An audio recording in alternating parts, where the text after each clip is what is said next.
नमस्कार दोस्तों, आज हम बात करेंगे मध्य प्रदेश की राज्य व्यवस्था के बारे में। तो आपने भारत की राज्य व्यवस्था को जब पढ़ा होगा तो आपने वहां पर भारत के संविधान का अध्ययन किया होगा। उसमें आपने संविधान के अंतर्गत अनुच्छेद, भाग, अनुसूचियों के बारे में पढ़ा होगा। तो वही बात करते हैं कि मध्य प्रदेश की राज्य व्यवस्था में हमें क्या क्या पढ़ना है उसके बारे में एक बार हम देखते हैं। चूंकि भारत के संविधान या भारत की राज्य व्यवस्था में कंप्लीट संविधान का अध्ययन किया जाता है, जबकि मध्य प्रदेश की राज्य व्यवस्था में यहाँ पर हम मध्य प्रदेश की राज्य व्यवस्था का ही अध्ययन करेंगे। इसमें हम देखेंगे राज्य की कार्यपालिका, राज्य की विधायिका, राज्य की न्यायपालिका, साथ ही यहाँ पर प्रशासनिक तंत्र, पुलिस प्रशासन व मध्य प्रदेश की पंचायती राज व्यवस्था के बारे में जानेंगे। तो मध्य प्रदेश की राज्य व्यवस्था की बात करें तो मध्य प्रदेश की राज्य व्यवस्था में सबसे पहले देखते हैं राज्य की विधायिका के बारे में, किस प्रकार से यहाँ पर विधायिका का गठन हुआ, संविधान के कौन से अनुच्छेद में विधायिका के बारे में बतलाया गया है या कौन सा अनुच्छेद क्या कहता है। तो बात करते हैं राज्य विधायिका के बारे में। तो आपने संविधान के विभिन्न अनुच्छेदों को पढ़ा होगा और विभिन्न अनुच्छेदों में बहुत सी बातें बतलाई गई होगी, कुछ प्रावधानों के बारे में बतलाया है। ठीक ऐसे ही यहाँ पर विधायिका के प्रावधान के बारे में बतलाया गया है संविधान के अनुच्छेद 168 में, 168 में। संविधान का अनुच्छेद 168 या आर्टिकल 168 कहता है कि यहाँ पर विधायिका का प्रावधान होगा, अर्थात प्रत्येक राज्य में एक विधायिका होगी। इसके साथ ही संविधान का अनुच्छेद 168 एक और बात कहता है कि राज्य के 3 अंग होंगे। 3 अंग कौन से? राज्यपाल, विधानसभा व विधान परिषद। लेकिन विधानसभा यहाँ पर अनिवार्य अंग होगा, जबकि विधान परिषद यहाँ पर ऐच्छिक अंग होगा। अनिवार्य अंग से यहाँ पर तात्पर्य है कि विधानसभा का होना अनिवार्य है, जबकि विधान परिषद है अथवा नहीं यह आपकी इच्छा के ऊपर निर्भर करता है।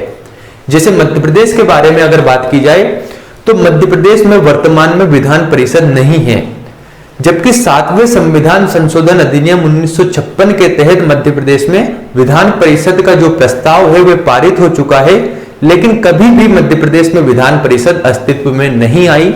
इस प्रकार से समझ सकते हैं कि राज्य के 3 अंग राज्यपाल, विधानसभा व विधान परिषद में से विधानसभा अनिवार्य अंग है, लेकिन विधान परिषद एक ऐच्छिक अंग है। और यह बात संविधान के किस अनुच्छेद में बतलाई गई है? तो वह बतलाई गई है आर्टिकल 168 या अनुच्छेद 168 में। अनुच्छेद 168 आर्टिकल 168 के बाद देखते हैं आर्टिकल 170 या अनुच्छेद 170। तो अनुच्छेद 170 कहता है कि यहां पर जो विधानसभा है, विधानसभा के जो सदस्य है, इनकी संख्या के बारे में अनुच्छेद 170 बतलाता है। तो अनुच्छेद 170 कहता है कि विधानसभा के सदस्यों की न्यूनतम संख्या अर्थात कम से कम संख्या 60 होनी चाहिए, जबकि अधिकतम संख्या 500 होनी चाहिए। अर्थात विधानसभा में कम से कम 60 सदस्य होने चाहिए और 500 से अधिक सदस्य नहीं होना चाहिए। इस प्रकार से अनुच्छेद 170 यहां पर विधानसभा में सदस्यों के बारे में या संख्या के बारे में बतलाता है कि विधानसभा के सदस्यों की न्यूनतम संख्या 60 जबकि अधिकतम संख्या 500 हो सकती है।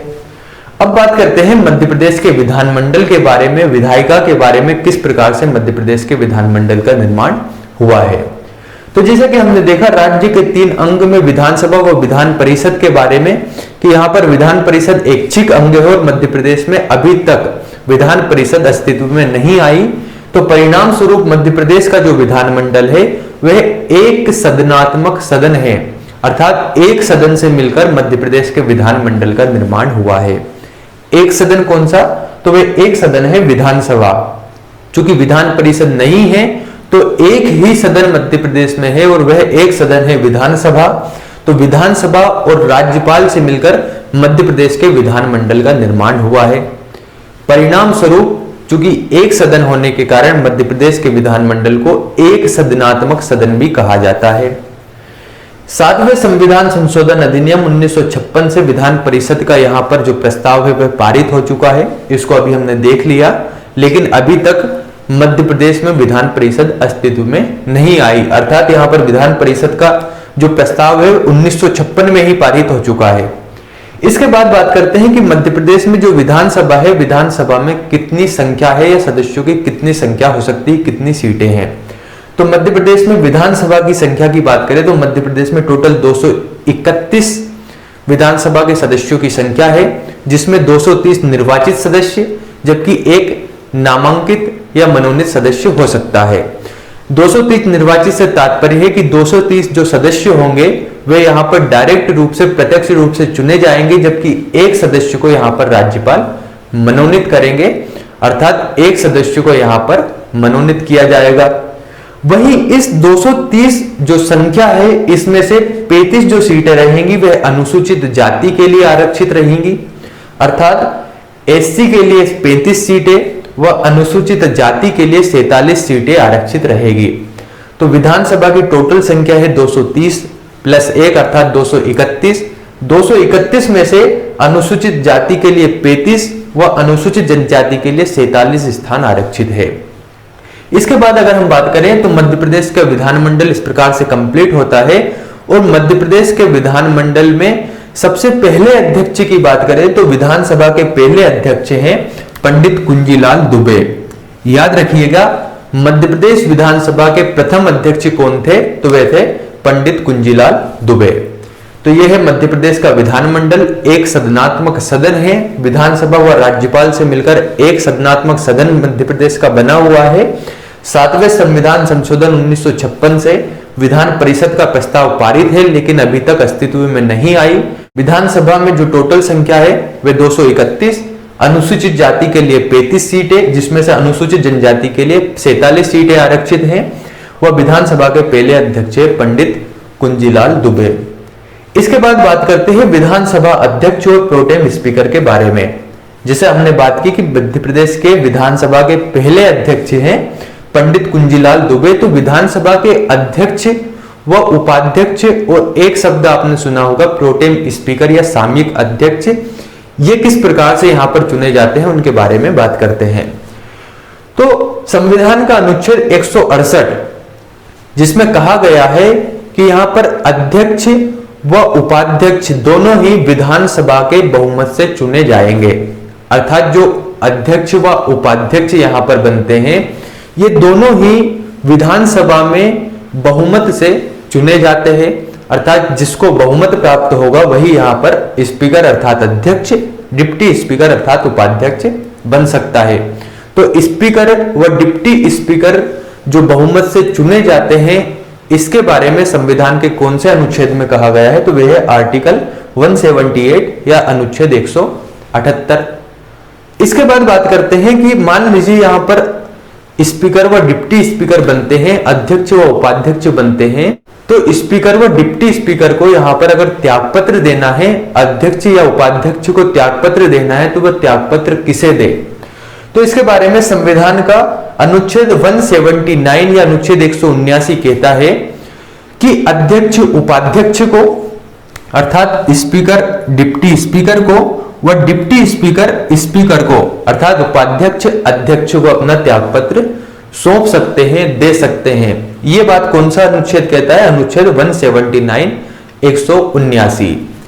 इसके बाद बात आती है कि मान लीजिए अगर अध्यक्ष अनुपस्थित है तो अध्यक्ष की अनुपस्थिति में, स्पीकर की अनुपस्थिति में उसके कार्यों का निर्वहन, उसके जो दायित्व है उनका निर्वहन कौन करेगा? तो ऐसी स्थिति में संविधान का अनुच्छेद 180 अनुच्छेद 180 कहता है कि अगर अध्यक्ष की अनुपस्थिति है यानी कि स्पीकर की अनुपस्थिति में उपाध्यक्ष या अन्य कोई नियुक्त व्यक्ति यहां पर अध्यक्ष के कार्यों का निर्वहन करेगा, उसके दायित्वों का यहां पर निर्वहन करेगा। इसके बाद बात आती है कि यहां पर अध्यक्ष की अनुपस्थिति में उपाध्यक्ष व अन्य सदस्य या अन्य नियुक्त व्यक्ति यहां पर अध्यक्ष के कार्यों का निर्वहन करता है, लेकिन अध्यक्ष व उपाध्यक्ष भी यहां पर अगर अनुपस्थित हो तो ऐसी स्थिति में क्या रहेगा? तो ऐसी स्थिति में संविधान का अनुच्छेद 180(1) याद रखिएगा 180(1) कहता है कि मान लीजिए अध्यक्ष व उपाध्यक्ष की अनुपस्थिति है, दोनों ही अनुपस्थित है, तो ऐसी स्थिति में राज्यपाल प्रोटेम स्पीकर को नियुक्त कर सकता है। यह प्रोटेम स्पीकर को नियुक्त करेगा और प्रोटेम स्पीकर को ही यहाँ पर सामयिक अध्यक्ष कहा जाता है। और आप जानते हैं वर्तमान में मध्य प्रदेश में प्रोटेम स्पीकर को ही नियुक्त किया गया है, जिनका नाम है श्री रामेश्वर शर्मा। तो वर्तमान में मध्य प्रदेश में प्रोटेम स्पीकर श्री रामेश्वर शर्मा जी हैं। इसके बाद बात करते हैं, ये तो हुआ विधानसभा अध्यक्ष व प्रोटेम स्पीकर को किस प्रकार से यहाँ पर चुना जाता है या नियुक्त किया जाता है। इसके बाद देखते हैं विधानसभा भवन के बारे में कि जो विधानसभा भवन है वे कहां पर है, इसके साथ ही विधानसभा भवन का क्या नाम है और इसका डिजाइन किसके द्वारा तैयार किया गया। तो विधानसभा भवन की बात करें तो जो नवीन विधानसभा भवन है वह नवीन विधानसभा भवन इंदिरा गांधी विधान भवन के नाम से जाना जाता है, जो कि मध्य प्रदेश की राजधानी भोपाल में अरेरा हिल्स पर स्थित है।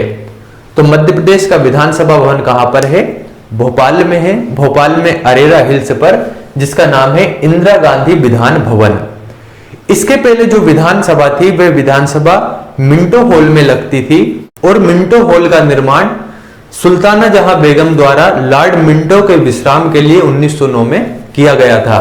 तो ये तो हुई पुरानी विधानसभा भवन के बारे में कि विधानसभा पहले मिंटो हॉल में लगती थी, लेकिन जो नवीन विधानसभा भवन है उसका नाम है इंदिरा गांधी विधान भवन, जो कि भोपाल में अरेरा हिल्स पर है। ये जो विधानसभा भवन है इसका डिजाइन श्री CM कोरिया द्वारा निर्मित किया गया और इसके द्वार पर, मुख्य द्वार पर सूर्य कुंड है, साथ ही एक जीव वृक्ष है। तो इंदिरा गांधी विधान भवन के मुख्य द्वार पर है सूर्य कुंड, साथ ही इसके द्वार पर जीव वृक्ष भी है। अगर बात करें इसके उद्घाटन की तो विधानसभा भवन का जो उद्घाटन हुआ वह 3 अगस्त 1996 को किया गया। वहीं इसकी जो दीवारें हैं, इसकी दीवारों पर आदिवासी चित्रों का जो चित्रांकन किया है वह चित्रों का चित्रांकन श्री जनगढ़ श्याम द्वारा किया गया। इस प्रकार से जो विधानसभा भवन है, इस विधानसभा भवन की वास्तुकला को आगा खान अवार्ड भी प्राप्त है। तो ये हुआ मध्य प्रदेश का विधानसभा भवन, जो कि है भोपाल में, जिसका नाम है इंदिरा गांधी विधान भवन। इसे आगा खान अवार्ड प्राप्त है। जनगढ़ श्याम द्वारा इसके दीवारों पर आदिवासी चित्रों का चित्रांकन किया गया। इसका डिजाइन श्री CM कोरिया द्वारा निर्मित किया गया। इसके डिजाइन के बारे में जरूर ध्यान रखिएगा, किसके द्वारा निर्मित किया गया है, उद्घाटन कब हुआ, 3 अगस्त 1996 को। दीवारों पर आदिवासी चित्रों का चित्रांकन किसके द्वारा किया गया, तो जनगढ़ श्याम द्वारा। तो यह हुआ मध्य प्रदेश का विधानसभा भवन और राज्य की विधायिका। अब बात करते हैं मध्य प्रदेश की राज्य कार्यपालिका के बारे में। मध्य प्रदेश की राज्य कार्यपालिका की बात करें तो राज्य कार्यपालिका के अंतर्गत मंत्रिपरिषद, राज्यपाल, मुख्यमंत्री व महाधिवक्ता को सम्मिलित किया जाता है। सबसे पहले देखते हैं मंत्रिपरिषद के बारे में। तो मंत्रिपरिषद के बारे में संविधान का अनुच्छेद 163 कहता है कि राज्यपाल को सलाह देने के लिए एक मंत्रिपरिषद होगी। राज्यपाल को सलाह देने के लिए एक मंत्रिपरिषद होगी, यह संविधान के अनुच्छेद 163 में कहा गया। वही जो मध्य प्रदेश की पहली मंत्रिपरिषद बनी उसका निर्माण हुआ 1956 में, अर्थात जब मध्य प्रदेश का गठन हुआ या पुनर्गठन हुआ उस समय मध्य प्रदेश की पहली मंत्रिपरिषद बनी और मंत्रिपरिषद राज्यपाल को सलाह देने का कार्य करती है, अर्थात राज्यपाल को सलाह देने के लिए एक मंत्रिपरिषद होगी। अब बात करते हैं कि मंत्रिपरिषद का संगठन या गठन कैसे होता है, किस प्रकार से मंत्रिपरिषद का निर्माण होता है। तो जो मंत्रिपरिषद का निर्माण होता है वह मुख्यमंत्री के परामर्श से होता है और मुख्यमंत्री के परामर्श पर राज्यपाल मंत्रिपरिषद का गठन या संगठन करता है। दूसरी बात यह कि जो मंत्रिपरिषद है, इस मंत्रिपरिषद में कितनी संख्या अर्थात कितने मंत्री हो सकते हैं, तो इसके बारे में भी संविधान कहता है कि जो विधानसभा के सदस्य है, इन सदस्यों की जो टोटल संख्या है इसके लगभग 15%, अर्थात विधानसभा के सदस्यों या कुल सदस्यों की 15% संख्या यहां पर मंत्रिपरिषद में शामिल हो सकती है या मंत्री बन सकते हैं। तो अगर हम मध्य प्रदेश विधानसभा के टोटल या कुल सदस्यों की संख्या देखें तो उसका 15% यहां पर निकालते हैं तो लगभग 34 या 35 मंत्री मंत्रिपरिषद में शामिल हो सकते हैं, 34 या 35 मंत्री यहां पर बन सकते हैं। इसके बाद बात करते हैं कार्यकाल के बारे में कि मंत्रिपरिषद का कार्यकाल कितना होता है। तो सामान्य परिस्थितियों में मंत्रिपरिषद का जो कार्यकाल होता है वह होता है 5 वर्ष के लिए, लेकिन क्या इससे भी कम हो सकता है? तो अगर मंत्री परिषद को यहां पर विधानसभा में विश्वास मत प्राप्त नहीं होता है तो यहां पर असामान्य परिस्थितियों में, अर्थात अगर मंत्री परिषद को विश्वास मत प्राप्त नहीं होता है विधानसभा में, तो इसका कार्यकाल उससे कम भी हो सकता है। तो मंत्री परिषद का कार्यकाल सामान्य परिस्थितियों में यहां पर 5 वर्ष होता है। इसके बाद बात करते हैं इसकी शक्तियों या कार्यों के बारे में कि मंत्री परिषद के पास कौन कौन सी शक्तियां हैं और उसके पास कौन कौन से यहां पर कार्य हैं। तो अगर मंत्री परिषद की शक्तियां या कार्यों के बारे में बात करें तो राज्य के जितने भी प्रशासनिक, विधायी व वित्तीय कार्य होते हैं वे सभी मंत्री परिषद के अधीन ही आते हैं। तो राज्य के सभी प्रशासनिक कार्य, विधायी कार्य और वित्तीय कार्य मंत्री परिषद के ही होते हैं। इसके साथ ही एक महत्वपूर्ण जानकारी आप जरूर ध्यान रखिएगा कि मंत्री परिषद विधानसभा के प्रति यहां पर उत्तरदायित्व है। तो अगर क्वेश्चन बनता है तो जरूर याद रखिएगा कि विधानसभा के प्रति कौन उत्तरदायित्व है, तो विधानसभा के प्रति मंत्री परिषद उत्तरदायित्व है। तो ये हुआ मंत्री परिषद, अर्थात 163 में राज्यपाल को सलाह देने के लिए एक मंत्री परिषद होगी, यह संविधान का अनुच्छेद 163 कहता है। 1956 में मध्य प्रदेश की पहली मंत्री परिषद का गठन हुआ। इसका संगठन मुख्यमंत्री के परामर्श पर राज्यपाल करता है। इसकी संख्या के बारे में बात करें तो विधानसभा के कुल सदस्यों की संख्या की 15%। इसके बाद बात करते हैं मुख्यमंत्री के बारे में। तो जो मुख्यमंत्री के बारे में प्रावधान दिया गया है वह प्रावधान दिया गया है संविधान के अनुच्छेद 164(1) में। संविधान का अनुच्छेद 164(1) क्या कहता है कि विधानसभा में या राज्य विधानसभा में जिस दल को बहुमत प्राप्त होता है उस बहुमत प्राप्त दल के नेता को राज्यपाल यहां पर मुख्यमंत्री पद पर नियुक्त करता है। तो राज्यपाल यहां पर विधानसभा में जो बहुमत प्राप्त दल है उसके नेता को मुख्यमंत्री पद के लिए नियुक्त करता है। वहीं संविधान का अनुच्छेद 164 ये कहता है कि मध्य प्रदेश में और मध्य प्रदेश के साथ ही यहां पर 2 अन्य राज्य, एक उड़ीसा व झारखंड, इन तीनों राज्यों में एक मंत्री अनुसूचित जाति और पिछड़ा वर्ग कल्याण का होना अनिवार्य है। तो अनुच्छेद 164 कहता है कि एक मंत्री यहां पर मध्य प्रदेश में, मध्य प्रदेश के साथ ही 2 अन्य राज्य उड़ीसा व झारखंड में अनुसूचित जाति व पिछड़ा वर्ग कल्याण का होना अनिवार्य है। इसके बाद बात करते हैं मुख्यमंत्री की कार्य और शक्तियों के बारे में।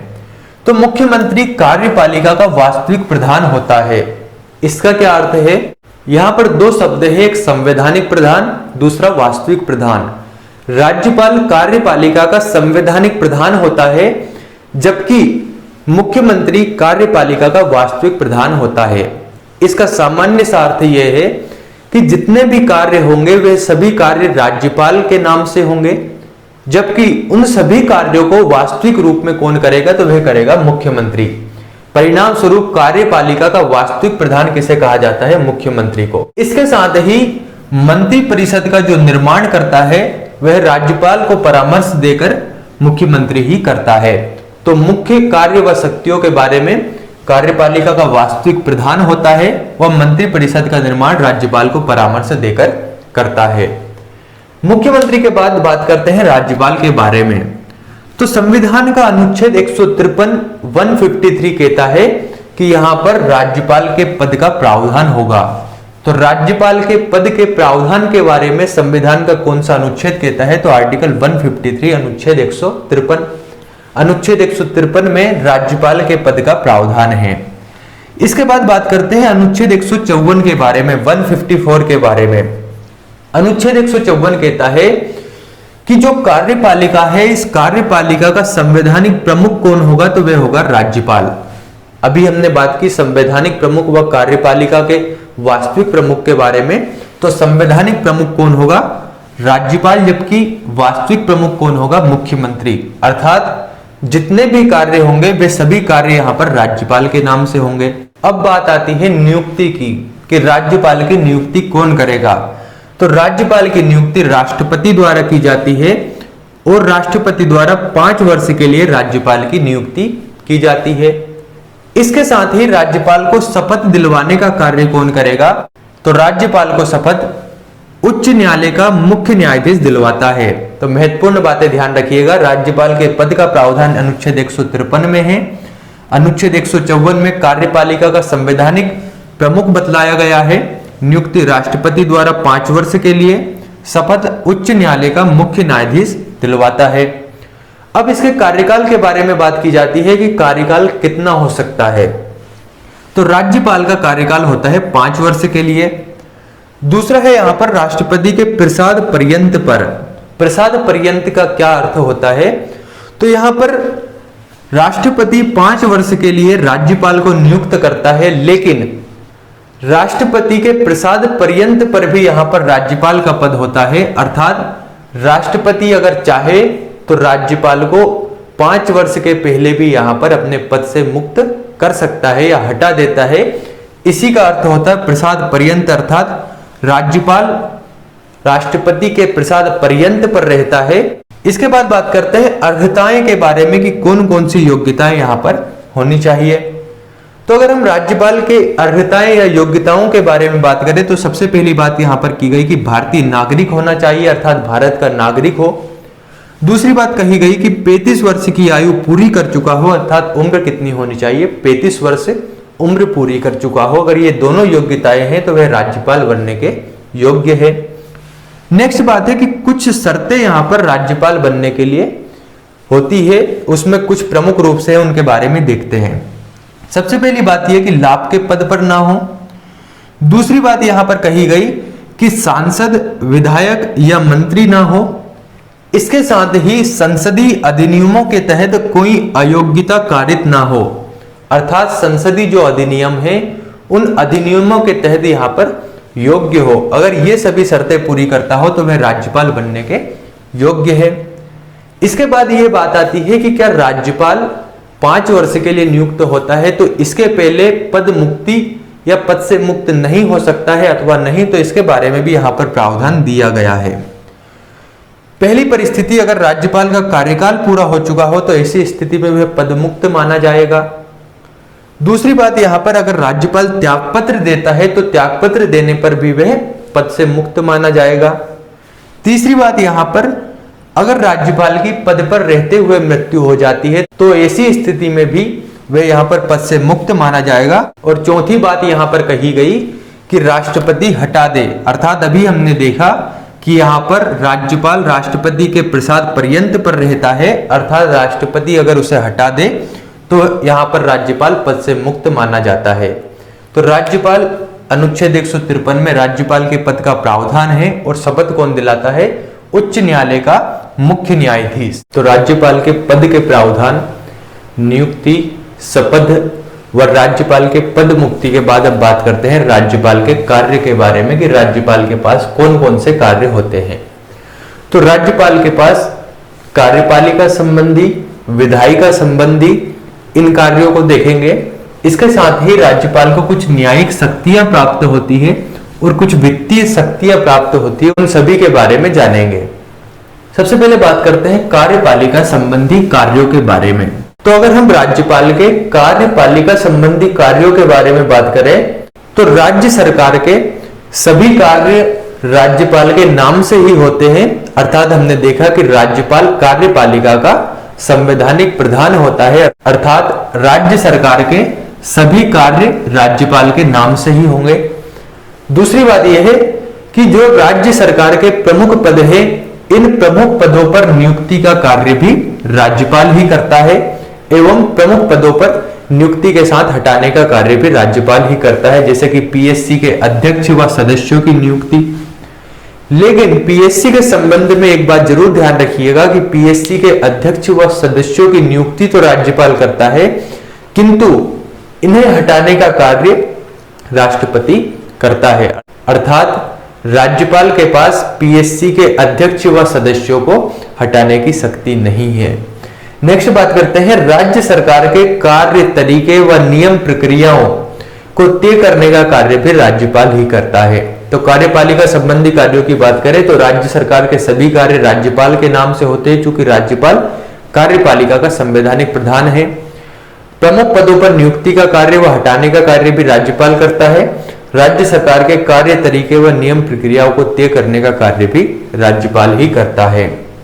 कार्यपालिका संबंधी कार्यों के बाद अब हम बात करते हैं विधायिका संबंधी कार्यों के बारे में। तो राज्यपाल विधानमंडल का सदस्य होता है। तो ध्यान रखिएगा, अगर क्वेश्चन बनता है कि राज्यपाल विधानमंडल का सदस्य होता है अथवा नहीं, तो राज्यपाल विधानमंडल का सदस्य होता है।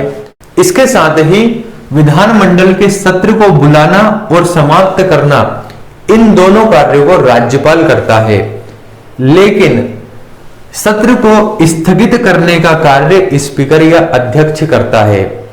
देखिए, यहां पर हम प्रश्न को हल करने में काफी कंफ्यूज हो जाते हैं कि सत्र को बुलाने व समाप्त करने का कार्य राज्यपाल करता है, तो हम समझ बैठते हैं कि स्थगित करने का कार्य भी राज्यपाल ही करेगा।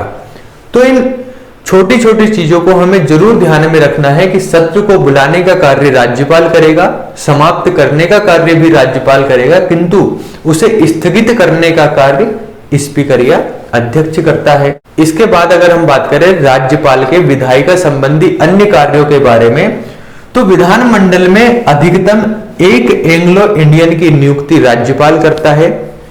इसके साथ ही विधान परिषद में 1/6 भाग की नियुक्ति भी राज्यपाल ही करता है। इसके साथ ही विधानमंडल से जो पारित कानून होते हैं, इनके संबंध में भी राज्यपाल के पास कुछ शक्तियां होती है। जैसे कि मान लीजिए कोई कानून विधानमंडल से पारित होता है, तो उस कानून को राज्यपाल हस्ताक्षर कर या तो अनुमति दे सकता है अथवा अनुमति देने से मना कर सकता है। ये दोनों ही शक्तियां राज्यपाल के पास होती है। दूसरी बात, विधानमंडल से पारित कोई कानून को वह अपने पास रख सकता है। इसके अलावा विधानमंडल से कोई कानून जब पारित होता है, तो उस कानून को पारित होने के पश्चात जब वह राज्यपाल के पास आता है, तो राज्यपाल पुनर्विचार के लिए पुनः उसे भेज सकता है। किंतु यदि राज्यपाल उस कानून को पुनर्विचार के लिए भेजता है, तो पुनर्विचार के बाद राज्यपाल उस कानून पर हस्ताक्षर करने के लिए बाध्य है। अर्थात पुनर्विचार के लिए अगर कानून को भेजा गया है, तो राज्यपाल को उस कानून पर हस्ताक्षर करने होंगे। इसके बाद राष्ट्रपति के विचारार्थ सुरक्षित रख सकता है। अर्थात यदि राज्यपाल को लगता है कि कोई कानून अत्यंत महत्वपूर्ण है, तो उस कानून को जब वह राज्यपाल के पास आता है, तो उस कानून को राष्ट्रपति के विचारार्थ राज्यपाल सुरक्षित रख सकता है। ये सभी विधायिका संबंधी कार्य या शक्तियां राज्यपाल के पास होती है। नेक्स्ट बात करते हैं न्यायिक शक्तियों के बारे में कि न्यायिक शक्तियां कौन कौन सी राज्यपाल के पास होती है। सबसे पहली शक्ति है उच्च न्यायालय के न्यायाधीश को शपथ दिलाना। अर्थात उच्च न्यायालय के न्यायाधीशों को शपथ दिलाने का कार्य राज्यपाल करता है। दूसरा, अधीनस्थ न्यायाधीशों की नियुक्ति या पदमुक्ति राज्यपाल ही करता है। इसके साथ ही राज्य कार्यपालिका के क्षेत्राधिकार के तहत दिए गए दंडों को निलंबित कर सकता है, क्षमा कर सकता है, किंतु मृत्यु दंड को क्षमा नहीं कर सकता, कम कर सकता है, इसके साथ ही बदल सकता है। ये सभी न्यायिक शक्तियां राज्यपाल के पास होती है। न्यायिक शक्तियों के बाद अब बात करते हैं वित्तीय शक्तियों के बारे में। वित्तीय शक्तियां, तो बजट व धन विधेयक जब भी पेश किया जाता है, वह राज्यपाल की पूर्वानुमति, अर्थात पहले राज्यपाल की अनुमति अनिवार्य है, उसके पश्चात ही बजट व धन विधेयक पेश किया जाता है। इसके साथ ही वित्तीय आपातकाल के दौरान विधायिका के द्वारा पारित वित्त विधेयक राष्ट्रपति के पास राज्यपाल ही भेजता है। तो वित्तीय शक्तियों में बजट व धन विधेयक राज्यपाल की पूर्वानुमति से पेश किया जाता है, वह वित्तीय आपातकाल के दौरान विधायिका द्वारा पारित वित्त विधेयक राष्ट्रपति के पास राज्यपाल ही भेजता है। इसके साथ ही अनुच्छेद 356 की बात करें तो आर्टिकल 356 कहता है कि जब राष्ट्रपति शासन लागू होता है, तो राष्ट्रपति शासन लागू होने पर राज्यपाल राष्ट्रपति की ओर से राज्य के वास्तविक प्रमुख के रूप में कार्य करता है। क्योंकि हम सभी जानते हैं राज्यपाल राज्य का संवैधानिक प्रमुख होता है, लेकिन जब राष्ट्रपति शासन लागू होता है, तो राष्ट्रपति शासन लागू होने पर राज्यपाल राष्ट्रपति की ओर से वास्तविक प्रमुख के रूप में कार्य करता है। किस अनुच्छेद के तहत? तो संविधान के अनुच्छेद 356 आर्टिकल 356 के तहत। इसके साथ ही राज्यपाल सभी विश्वविद्यालयों का हेड होता है एवं कुलपति की नियुक्ति भी राज्यपाल ही करता है। नेक्स्ट है अध्यादेश, अनुच्छेद 213। संविधान का अनुच्छेद 213 यह कहता है कि जब कोई एक या दोनों सदन सत्र में ना हो तो ऐसी स्थिति में राज्यपाल राज्य या समवर्ती सूची के विषय पर अध्यादेश कानून बना सकता है। तो साथियों, मध्य प्रदेश की राज्य व्यवस्था के अंतर्गत मध्य प्रदेश की विधायिका व कार्यपालिका को आज हमने देखा। अगले वीडियो में हम मध्य प्रदेश की न्यायपालिका के बारे में देखेंगे और जो भी टॉपिक मध्य प्रदेश की राज्य व्यवस्था से संबंधित है उनके बारे में देखेंगे। अभी तक अगर आपने चैनल को सब्सक्राइब नहीं किया है तो चैनल को जरूर सब्सक्राइब करें व बेल आइकन को दबाना ना भूलें। धन्यवाद।